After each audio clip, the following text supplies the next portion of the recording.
Hi folks, afternoon. It is January the 8th, Saturday. Lovely time it is indeed. It's a wet day, it's kind of chilly, and I'm making more progress on the game. You'll probably notice that I'm recording these with a little bit of a backlog. The only reason is I've only got so much time in the day, so if I kind of add a little bit of delay when they come out, it might be a bit better for me anyway. So this might come out probably quite a few days, week, maybe a week after, and since then. So I've time stamped it.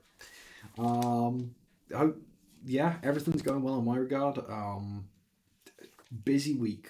Work is started again, and oh boy, it is busy, but it is going, and yeah, it's the weekend. So had a bit of chance to kind of sit down this week in some of my free time in between classes to have a little bit think of the items a little bit more and kind of adding kind of descriptions to them in the notebook and having a little bit of a think. Talked to a couple of people and kind of started discussing kind of the probability issue and kind of how to potentially do it. And I think I've solved it. In all honesty, I've got through it, and we have basically got the very basic framework slash boneworks of getting this roguelike going. General notes I've also added to the book. I talked again, Dan Bond.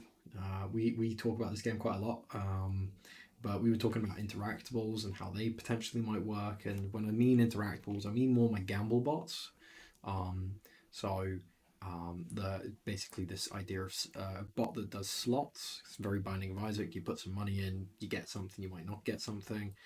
Steel wheels, or wheels of steel. I don't know which one yet. Race to earn, or coins and items. If you come first, you get an item and money. If you come second, you get an item. If you come third, you get money. Just want, there'll be. I imagine there'll be like other little races or something there to kind of help, or maybe timestamps, maybe to make it easier. True Maverick, a double kind of boss spawn. Add item grinder. Sacrifice a stack of items for a new item or a single item. I don't know yet. I have also. I'm not great with AI.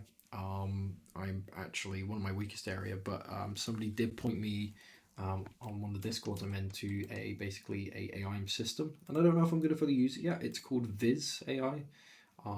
It's quite interesting. It's got a bunch of stuff in here for like basic setups, so I might be using it. It's quite modular.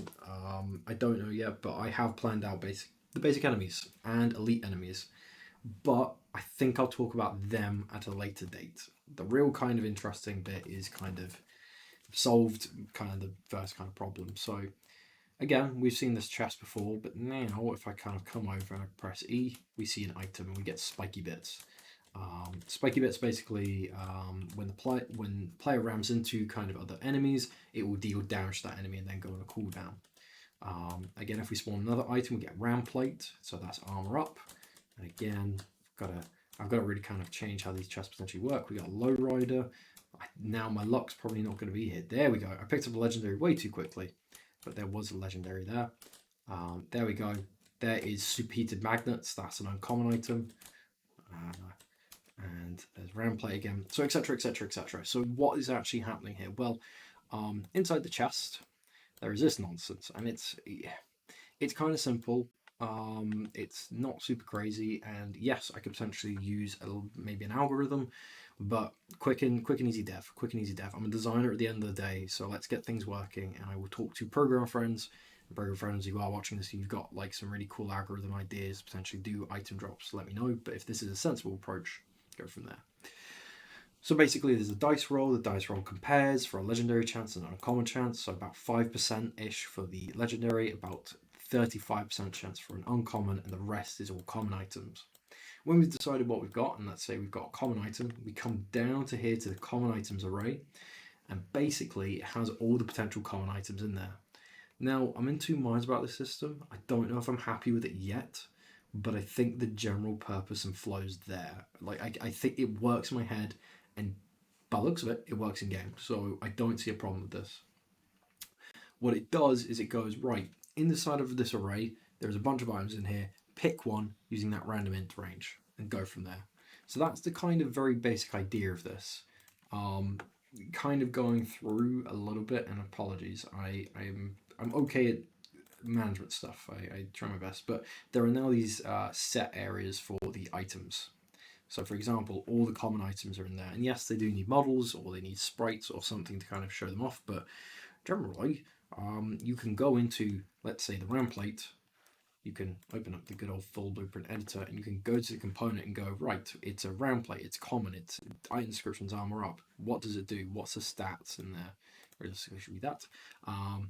So yeah, I think that we're getting there. We're kind of making some good progress, and yeah, there's a couple of changes I want to make in terms of the camera, and I wouldn't mind actually some thoughts on this. Is currently it's static, right?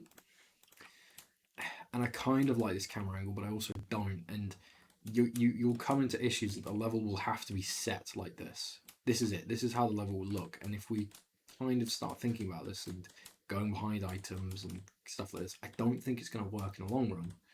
So, do I make the camera movable? I think I do, but how?